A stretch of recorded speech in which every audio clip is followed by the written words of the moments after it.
The battlefield was silent now, but the smell of fire and smoke still floated in the air. Broken machines lay scattered across the dirt, and bodies both alien and human were everywhere. The sky above was gray, as if the world itself was tired. Of watching so much death, Sergeant Kyle Walker moved carefully through the ruins. His rifle ready, he was the last in his squad. The others had already gone ahead. His boots crunched over broken metal and cracked bones. But then, he heard something. It was faint, soft, and almost lost in the wind. A voice, crying, calling for help. Kyle stopped, his eyes narrowing behind his cracked helmet visor. He looked around, but saw no movement, still. The cry came again. It wasn't human. But it wasn't fully alien either. He followed the sound, moving past a burning alien ship that had crashed during the last airstrike. The ground sloped down into a crater, filled with twisted metal and shattered stone, and there, half buried, under a collapsed wall, was her, a small alien girl. Number older than maybe 10 or 11 in human years. Her skin was pale violet, her arms thin and shaking. Her eyes? They were golden, but filled with something Kyle didn't expect: fear, sadness, and hope. She was chained, one leg broken, the other twisted at a painful angle. She looked up at him, and even though her mouth didn't move, he heard her again, not with his ears, but in his mind. Please, don't leave me. Kyle stepped back, unsure. Was this a trick? Kate. He checked his scanner. No other life signs nearby. No soldiers, no drones, no heat signatures except for her.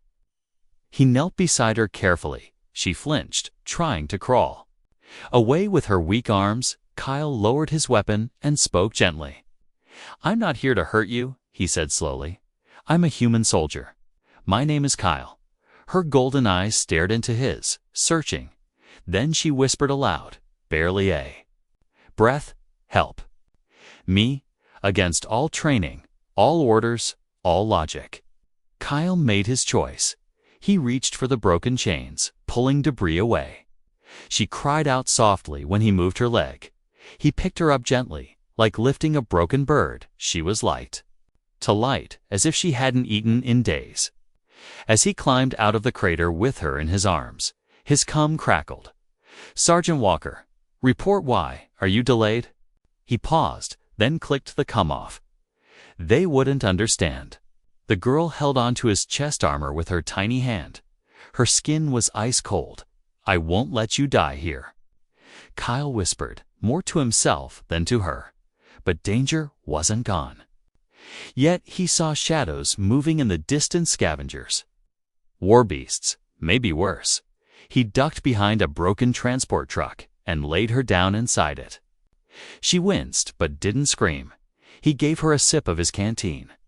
She drank slowly, her lips shaking. Then she did something strange. She touched his hand and closed her eyes.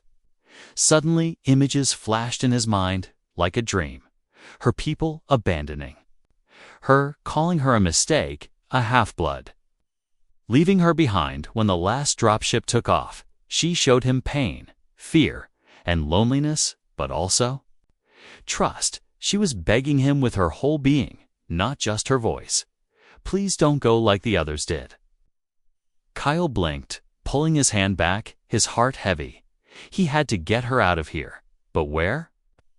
The extraction zone was hours away, and he was already low on energy cells and rations.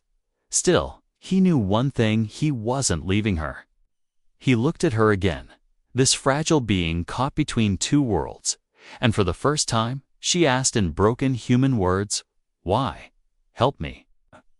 Kyle answered simply, "Because you cried. And someone had to hear you." The wind picked up, blowing ash across the broken land. But inside that ruined truck, in the middle of a forgotten battlefield, a human and an alien girl sat together, both abandoned. Both alone, but now not anymore. The cold night was falling fast. Shadows stretched long across the wrecked battlefield as Kyle Walker moved carefully through the broken road with the alien girl in his arms. Her skin was burning with fever, her breath shallow. Every few steps, he looked over his shoulder, expecting to see movement, but there was nothing, only silence and the slow whisper of wind over death. Kyle's boots sank into thick mud and his back screamed from the weight. But still, he didn't stop. He had carried wounded soldiers before, heavy men twice her size. But this was different, not just a body, but a promise, and that made her feel heavier than anything he had ever carried. He finally reached the edge of an old supply shelter, half buried and long forgotten. Metal doors rusted, sand covered, but not locked. He pushed them open with his shoulder and slipped inside. The air inside was stale, cold and damp. But it was shelter. He laid her gently on an old Manek table, brushing debris off it first. Her small hands trembled as she reached for him. Her lips moved, but her voice was too soft to hear. Kyle took off his jacket and placed it over her. She looked up at him with golden eyes that seemed too big for her face. He noticed now her bones were too sharp, her frame too thin. She had been starving long before the battle began. He opened his ration pack, tore a protein bar in half, and held it to her mouth. At first, she didn't move, just stared at it. Then slowly she took it with shaking fingers, broke off a piece, and placed it in her mouth. She chewed slowly, like it was the first real food she had ever tasted. Kyle sat beside her on a metal crate, rubbing his hands together for warmth. He didn't know what to say. He had never talked to a child like her before. He was trained to fight aliens, not protect them. But this wasn't a mission now. This was something else, something deeper. After a few minutes, the girl spoke again. Her voice was broken, but clearer this time. "Why did you not leave me?" Kyle looked at her, surprised. She could understand more than he expected. He answered simply, "Because you were still alive." She blinked slowly, as if confused. "Others saw me too," she whispered, "but they walked away." Kyle's fists tightened. He didn't know who those people were, humans, aliens, both, but he hated them. He thought of how easy it would have been for him to walk away too. He didn't. And now he couldn't imagine leaving her behind. She reached into the folds of her tattered clothes and pulled out something small, little metal charm shaped like a star, cracked but still shining. She placed it in his hand. "This was from my mother," she said. She said, "If I ever found someone kind, I should give it to them." Kyle stared at the charm in his palm. Stunned, he didn't know this girl, not her name, not her species. But in that moment, she had given him the only thing she had left. He placed the charm on a chain around his neck, right beside his dog tags. A sound outside broke the moment, gravel shifting. Maybe a step, maybe nothing. Kyle turned off the small light and pressed his back against the wall. He raised his weapon, heart pounding. The girl didn't scream, didn't panic. She reached out, touching his wrist gently. She closed her eyes. And once again he felt a message pass into his mind. It's not a person. It's beast. Hungry. Searching. Kyle moved quietly toward the small window. Outside, in the moonlight, a tall creature with 6 legs and glowing red eyes sniffed the air. It looked like a hunting beast used by alien armies, fast, vicious, and blind. It relied on sound and smell. Kyle reached into his pouch and pulled out a smoke grenade. He rolled it quietly to the far side of the shelter and waited. A hiss. Then a burst of smoke. The beast snapped its head toward the sound and charged blindly. Crashing through metal and wreckage, it vanished into the dark. Kyle locked the door behind it. Breathing hard, the girl smiled faintly. "You are smart," she said. Kyle shook his head. "No, just lucky." They both sat in silence again. He looked at her, this strange, fragile life who had somehow found him in the middle of war. And she looked back. Not like a soldier, not like an alien. Like a child, a lost, broken child who finally found someone who stayed. Kyle whispered quietly, "What's your name?" She looked down, then said, "They called me Zira." He nodded. "Well then, Zira," he said. "You're not alone anymore." And with that, the cold night passed quietly to survivors. Alone in the ruins X, now they had each other. By morning, the world outside was covered in white. A thick blanket of snow had fallen during the night, hiding everything: tracks, bodies, and even the ruins. But danger was still there. Hiding under the silence, Kyle stepped outside the shelter. Wrapping his arms tightly around himself, the cold bit into his skin, but he ignored it. His eyes scanned the horizon, no movement, but that only made him more nervous. Inside, Zira sat against the metal wall, holding the small blanket he had. Found her color was better today, but she still looked weak. She had eaten a little, drank some water, and finally slept a few hours, but she hadn't smiled. Not even once. Kyle re-entered and shut the door quietly. "I need to find a way to the extraction point," he said, thinking out loud. "It's at least 20 kilometers west, maybe more with all this snow." Zira looked up, her voice soft but serious. "We can't go that way." Kyle blinked. "Why not?" She closed her eyes, and once again, Kyle felt her thoughts enter his mind. Images flashed: twisted trees, tall shadows with glowing red armor, and screams deep. Loud screams that echoed inside his skull. He gasped and took a step back. "They wait in the west," Zero said calmly. "They wait for anything living to come near." Kyle ran a hand over his face, frustrated. He had planned to call for backup once they were halfway there, but now even that road was blocked. "There has to be another way," he muttered. Zero nodded slowly.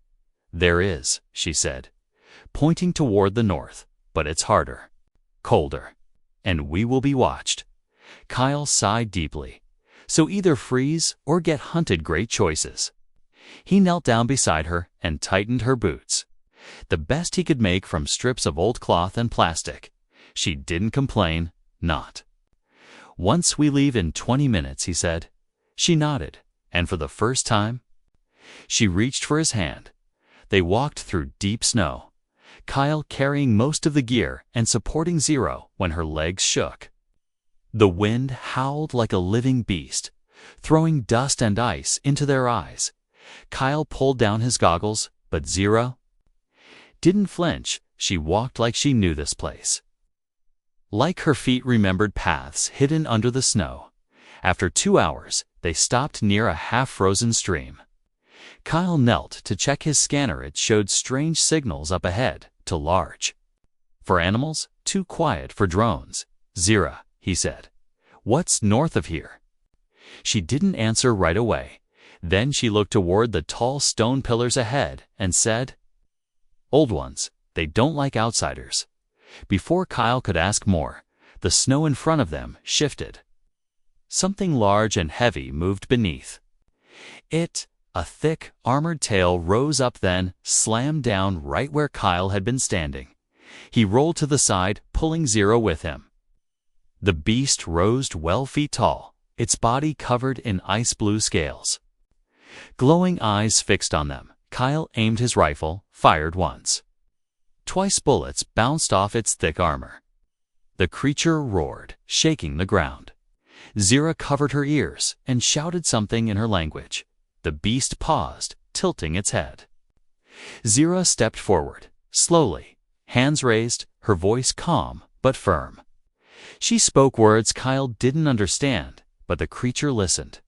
It growled once, circled them, then vanished back into the snow. Kyle was frozen not from cold, but from shock. He looked at Zira. "You talk to it," she nodded, her breath visible in the air. "It listens only to those who are like me." Kyle stared at her. "What are you, Zira?" She hesitated, then whispered, "I was made. Not born. My mother was human. My father was not. I'm half. And that's why everyone fears me. Kyle's heart sank. He had heard rumors during the war of secret hybrid programs of tests done on children. But he never thought he would meet one. He put a hand on her shoulder. I don't care what. You are, he said. You're alive, and I'm not leaving you. Zira looked at him, eyes full of something new, trust, maybe even hope. They kept moving. Finally reaching a tall cliff that overlooked a frozen valley far below, Kyle saw an old human beacon tower still blinking, still active. That's it, he said. Rescue will see that, but before he could feel relief, a sharp sound broke the calm, a low whistle, then a flash of light. Sniper shot. Kyle pulled Zero down, shielding her with his body. Snow exploded around them as another shot came closer this time. Damn it, Kyle growled. They found us, but Zira didn't panic. She looked at the tower, then whispered, I can blind their eyes. Just for a moment, Kyle looked at her, confused. What do you mean? She reached into her shirt and pulled out a strange crystal, glowing softly. It's from the temple where I was made, she said. It hides what must be hidden. But only once. Kyle didn't know what it would do, but he trusted her. He nodded. Do it. She held it tightly and closed her eyes. Suddenly, the snow around them shifted, shimmering like glass, bending light itself, and just like that, they vanished from sight. The night was colder than any before. Even the wind seemed to move slower, like it was holding its breath. The hidden path they followed had no footprints, no sounds, only the soft crunch of their steps through frozen ground. Kyle led the way, rifle in hand, every sense alert. Behind him, Zero walked quietly, holding the dim crystal that had saved them hours ago. Its glow had faded, and she looked tired, each step more difficult than the last. The sniper fire had stopped, but they both knew the enemy hadn't given up. They were being watched, maybe even followed. Still, they had one goal to reach the old communication tower before sunrise. If they sent a signal before the enemy could jam it, rescue might still be possible, but time was running out, and Zira was growing weaker. Kyle stopped near an abandoned outpost built into the rocks. Its metal roof had collapsed, and the walls were cracked. But it would keep them hidden for the night. We'll rest here, he said, placing his bag down and clearing a spot for her. Zira sat slowly, curling her legs to her chest. Her eyes scanned the shadows, her voice low. There are voices in the air, she said. They whisper when the light dies. Kyle looked around but saw nothing. Still, he didn't doubt her. He knew by now that she could sense things long before he could. He started a small fire using broken wires and dry rations. The flame flickered weakly, casting long shadows on the walls. Zero leaned toward it, hands open, letting the warmth touch her skin. Kyle sat across from her, staring at the flames, his eyes heavy, his body sore. But sleep didn't come. Too much had happened, and too much still waited. After some time, Zira broke the silence. Why do you fight in this war? She asked. Kyle looked at her, surprised. He hadn't expected that question, not from her. Not now, he sighed, staring into the fire. I don't know anymore, he said slowly. At first, it was duty. Then it became survival. She nodded, as if she understood. I was born because of this war, she said, but no one ever told me why. Her words hung in the air like smoke. Kyle felt a weight in his chest he couldn't explain. He looked at her, this child of war, made from both sides but accepted by none. She wasn't supposed to exist, yet here she was, breathing, suffering, and hoping. Suddenly, the fire dimmed without warning. The warmth vanished, replaced by an icy chill. Kyle stood, weapon ready. Zero stood too, eyes wide. She whispered, something is coming outside. A soft tapping echoed like claws on stone. Then a second sound, heavier, slower. Kyle aimed toward the door, heart pounding. The sound grew louder, closer, then silence, then a voice not human, not alien. Cold. Give her to us, and we'll let you live. Kyle didn't answer. He placed himself between Zira and the entrance. Another voice spoke. Deeper and angrier. She is property. Half-breed trash. We only want what belongs to us. Kyle fired a warning shot. The blast echoed in the ruins. He shouted. She doesn't belong to anyone. Suddenly, a shadow burst through the wall. A massive figure with armor like black stone. Kyle rolled to the side, shooting again and again. Sparks flew, but the thing didn't fall. Zero raised her hands, eyes glowing faintly. She screamed not in fear, but in force. A blast of invisible energy struck the creature. Throwing it back through the broken wall, Kyle grabbed her hand and pulled her toward the back exit. They ran. Through the rubble, snow whipping around them like angry ghosts. Behind them, more enemies appeared, 4, maybe 5, but Zero didn't stop running. She pulled Kyle forward, her steps light despite her weakness. They reached a ledge overlooking the frozen river. Below them, half buried in ice, was the old tower. We're close, Kyle said, but Zira suddenly dropped to her knees. He caught her before she fell completely. Her skin was pale, lips blue. The crystal around her neck had turned black. She whispered, I used too much power. I'm sorry. Kyle lifted her in his arms again, holding her tightly. No, he said. You did what you had to. Now let me do the same.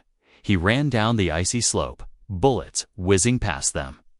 Behind him, enemies roared, weapons glowing. He reached the tower and kicked the frozen door open. Inside, dust and darkness. But the old tech was still alive, blinking faintly. He placed Zero down and slammed his fist on the main console. This is Sergeant Kyle Walker, he said into the mic. I have a hybrid child, wounded under attack, requesting emergency pickup, now. The radio hissed. Then a reply. Signal received. ETA, 15 minutes. Hold your position. Kyle turned and looked at Zirash, was unconscious. Barely breathing, he picked up his rifle and stood at the entrance. The night behind him was on fire, but inside that old tower, he stood like a wall, alone, tired, and dead. Ready to fight, he had carried her this far, he would carry her the rest of the way. The wind howled louder now, as if the sky itself had begun to scream. Snow swirled like angry ghosts outside the broken door of the tower. Kyle Walker stood tall, rifle ready, eyes locked on the darkness beyond the snow. Inside, behind him, Zira lay still, her breath shallow. Her skin pale, time was running out, but he had no choice but to hold this ground. He didn't know how many enemies were coming. All he knew was that if they reached the girl before the evac ship did, she wouldn't survive, and neither would.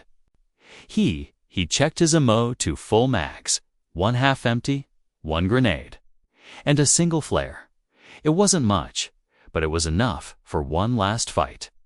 He looked down at Zira, again her small hand gripped the edge of his jacket. Even while unconscious, she was barely hanging on, and yet, she had never let go of him. That was enough reason to stay, to fight, to bleed, he whispered. Just hold on, kid. I'm not letting them take you. Then, movement. Dark figures began to appear through the snow shadows with red eyes and heavy steps. Armored soldiers, bigger than humans, moving like machines with purpose. Kyle aimed carefully and fired the first shot. It hit the lead soldier in the chest. He staggered, but didn't fall. Another burst, this time at the legs, and the shadow finally dropped. The others spread out, circling. They were trained, patient and silent. Kyle ducked behind the tower wall, reloading quickly.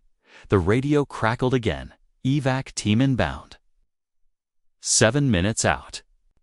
Do not let the hybrid fall into enemy hands. He smirked bitterly, as if he needed the reminder. A blast hit the wall beside him, sending sparks and debris flying. Kyle rolled out. Firing at the flashes in the snow, another enemy dropped, then another. But they just kept coming. Inside, Zero twitched her fingers, glowing faintly for a moment. Then the light faded again. Kyle threw his last grenade, watching it explode in a flash of fire and light. 3 enemies were caught in it to died instantly. The third crawled, missing limbs, but more were coming, too many, too fast. He ran back inside and pushed a metal cabinet across the doorway. It wouldn't stop them, but it might slow them down. He grabbed the flare from his belt, lit it, and jammed it into the snow near the tower, a bright red signal burning like a small sun. Let them come, he thought. Let them all come. Then the wall shook. The enemies were here. They slammed into the door with heavy blows. Again and again, Kyle backed up to Zero. Holding his rifle with steady hands, the door burst open. And the first enemy stepped in, taller than Kyle, with armor that shimmered. Kyle fired 2 shots to the chest. One to the head, the enemy fell.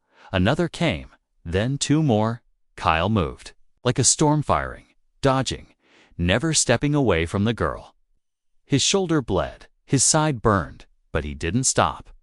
Suddenly, one of them threw a blade. It cut across his thigh, and he dropped to one knee. Pain exploded in his leg. But he aimed and fired again. One more enemy fell, but the others were getting closer. He looked at Zira. Her eyes were still closed, but her fingers twitched again, the glow returning, stronger this time. Then, one of the soldiers grabbed Kyle's vest, lifted him, and slammed him into the wall. Kyle gasped, blood in his mouth. The soldier raised a blade to strike. But before it could land, light exploded from behind them. A wave of golden blue energy slammed into the attacker, throwing him across the room like a rag doll. Zero stood now, barely, but her eyes were glowing bright like fire. Her voice echoed not in the air, but inside their minds. You hurt the one who carried me. Now feel what I felt. The enemies froze, screaming without sound. They dropped their weapons, clawing at their helmets, at their own heads. One by one, they collapse, shaking, crying, some going still forever. Kyle watched in awe, T's body shaking. Zira. He whispered. She turned to him, swaying on her feet. Then she fell right into his arms. Outside, the hum of an engine filled the air. A bright light from above split the dark sky. A dropship hovered overhead, landing gear unfolding. The door opened, and soldiers in clean white armor rushed out. Kyle didn't let them touch her. She's not a weapon, he growled. She's a child, and she's under my protection. One medic nodded and checked her vitals. She's alive, he said, barely. We'll take her straight to medical. Kyle collapsed into the snow, breathing hard. His wounds were deep. His body was spent. But she was alive, and they had made it, as the dropship lifted into the sky.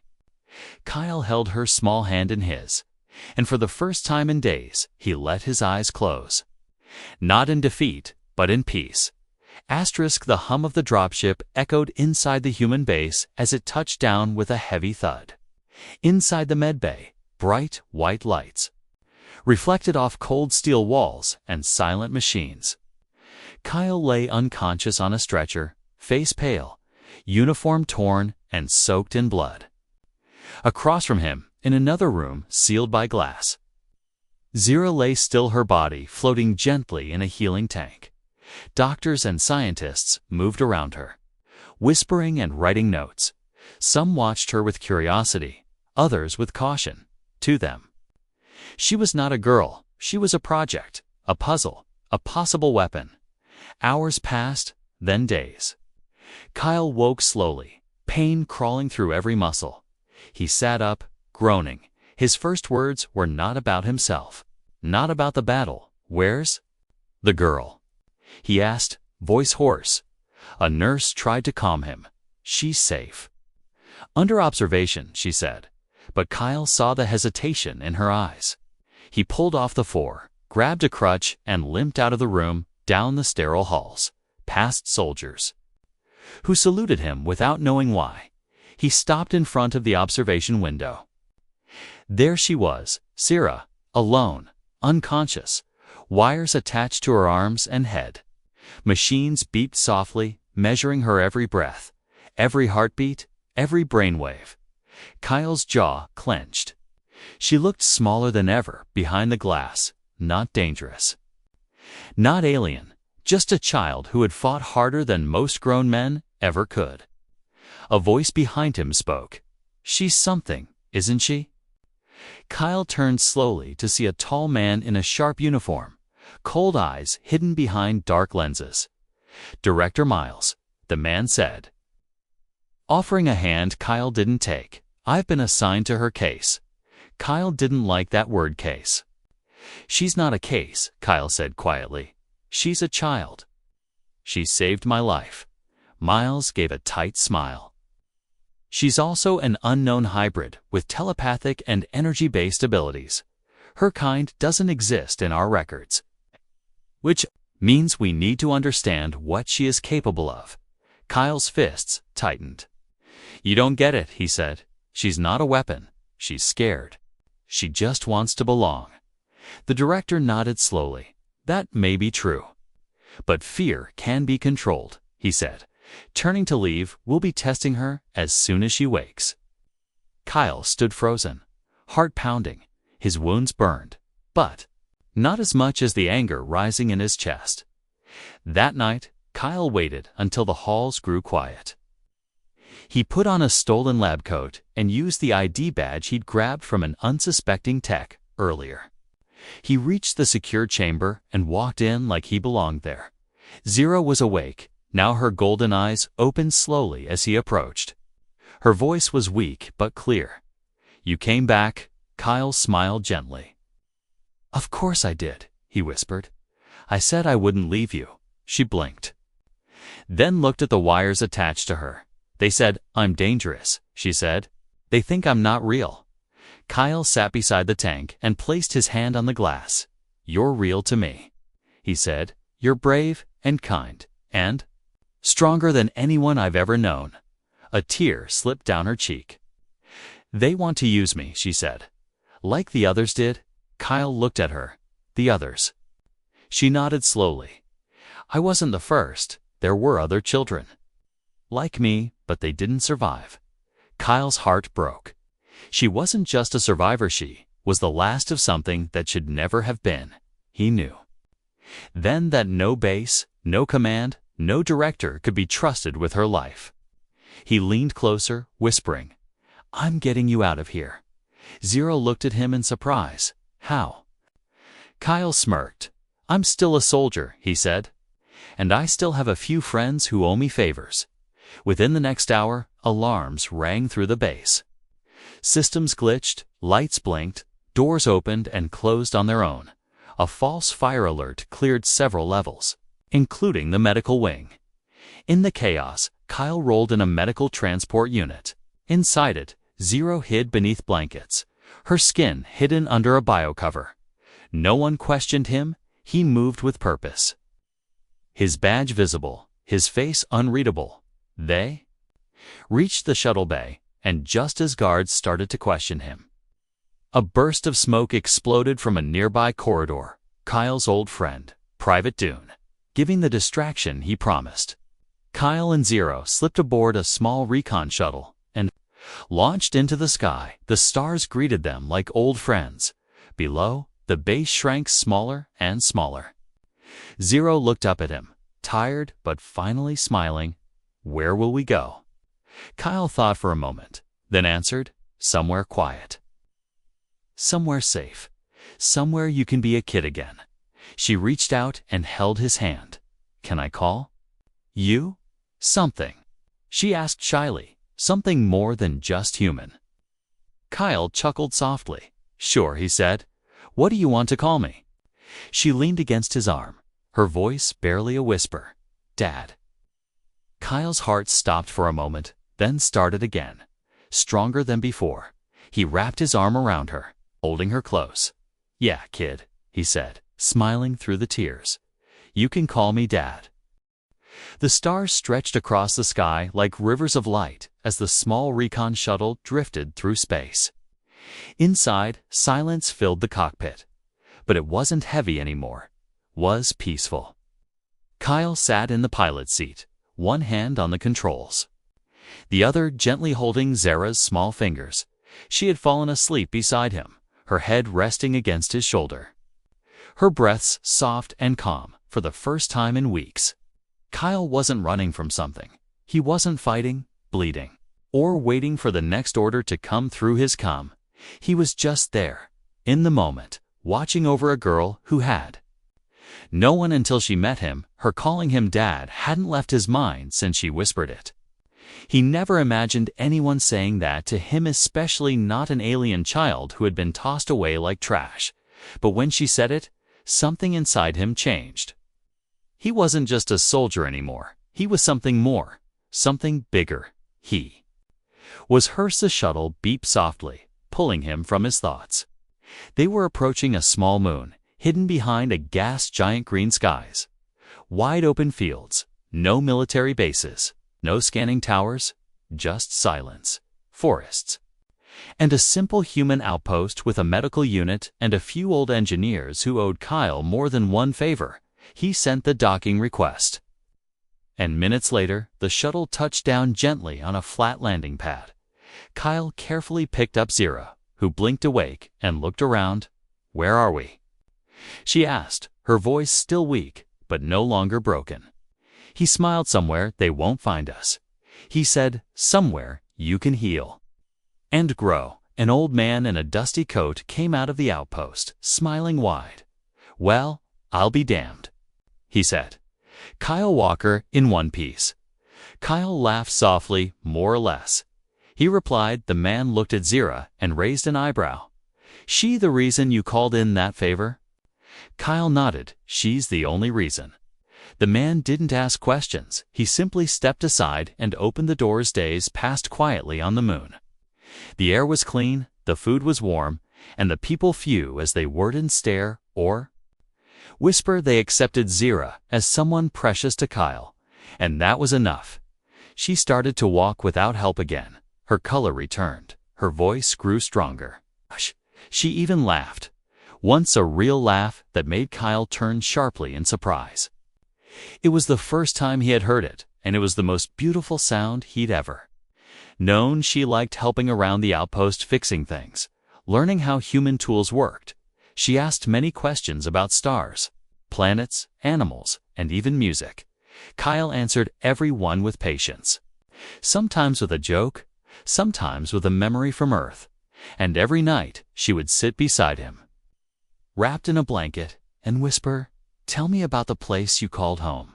He told her about green trees, rain that smelled like soil, and the sound of waves on a beach. She listened like it was a fairy tale, eyes wide and full of wonder. But peace didn't mean the world forgot them. One evening, a message came through a hidden channel, encrypted, marked urgent, and signed by someone from Kyle's old command. He opened it carefully, Zara asleep beside him again. The message said only this: "We know you have her, but we've seen what she did for you. We're not coming after her, not yet, but others might. You should keep moving. She is more than what they think. Protect her." Kyle read it twice, then deleted it. He looked down at the small hand gripping his jacket. He knew the day would come when someone stronger or crueler would try to take her again, but he would be ready. For now, they stayed a few more days. Then Kyle packed a bag, checked the shuttle's engines, and told Zara to pick a star from the map. She pointed at one with a bright blue ring, her eyes shining. "That one," she said. "It looks happy." Kyle grinned. "Then that's where we'll go." As the shuttle rose into the sky again, the people at the outpost waved goodbye. Kyle gave a small salute. Zara smiled, waving with both hands. They didn't know what waited out there. Maybe peace, maybe war, but they had each other. He wasn't just a soldier anymore, and she wasn't just a hybrid child made in a lab. He was her father now, and she was his reason to live together. They would face whatever came next. Thus, the stars welcomed them back into the dark. Kyle whispered one last promise: "I carried you through hell, kid. And I'll carry you through anything after that." And beside him, still holding his hand, Zero whispered back without fear, "I know, Dad. I know."